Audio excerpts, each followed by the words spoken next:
Vous allez connaître la souffrance, le froid, et n'oubliez pas, le principal, c'est l'esprit qui domine le corps. Il est réputé pour être l'un des stages les plus difficiles.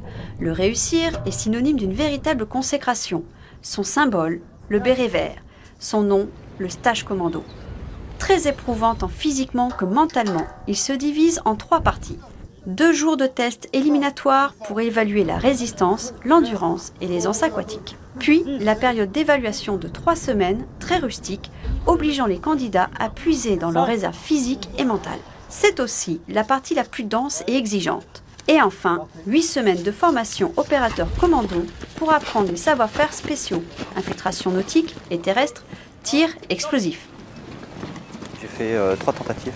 La première fois, j'ai fait juste les présélections, ce qu'on appelle, c'est 3 jours de test pour permettre de voir si on est capable de continuer le stage commando. À ma deuxième tentative, je me suis blessé pendant la première semaine des évaluations.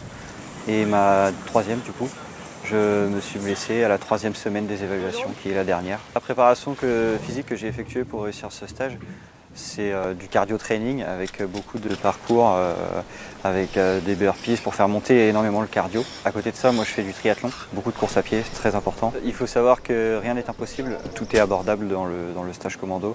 C'est juste qu'il faut beaucoup s'approcher. Je veux devenir commando pour l'action qu'il y a dans le métier. C'est ma 3e tentative, j'ai échoué 2 fois au pré-sélect et la 3e a été la bonne. Alors ma préparation physique, j'ai fait beaucoup de courses à pied pour se préparer à toutes les épreuves comme les marches. Et ensuite beaucoup de parcours physique pour travailler un maximum de force dans les avant-bras. Et j'ai fait ça sur à peu près 6 mois. On a souvent froid, on est souvent fatigué, mais c'est pour nous préparer à l'avenir, notre état qui sera l'état qu'on aura quand on sera en mission, il sera proche de celui qu'on a pendant le stage.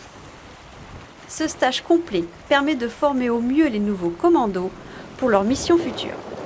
Être commando marine, c'est intégrer les forces spéciales mer, et cela demande non seulement une grande détermination, mais surtout une solide préparation. La majeure partie des candidats échouent. Essentiellement, les grosses pertes sont le 2e jour des présélections. Les conseils que je pourrais donner à un candidat qui est volontaire, c'est d'orienter son entraînement physique par rapport aux efforts rustiques. Donc s'entraîner dans le froid, s'entraîner sur une longue période. S'il n'a pas l'objectif d'avoir le béret vert sur la tête, c'est-à-dire d'avoir le mental vraiment à fond pour pouvoir obtenir ce béret, et ben le gars il ne tiendra pas dans le temps.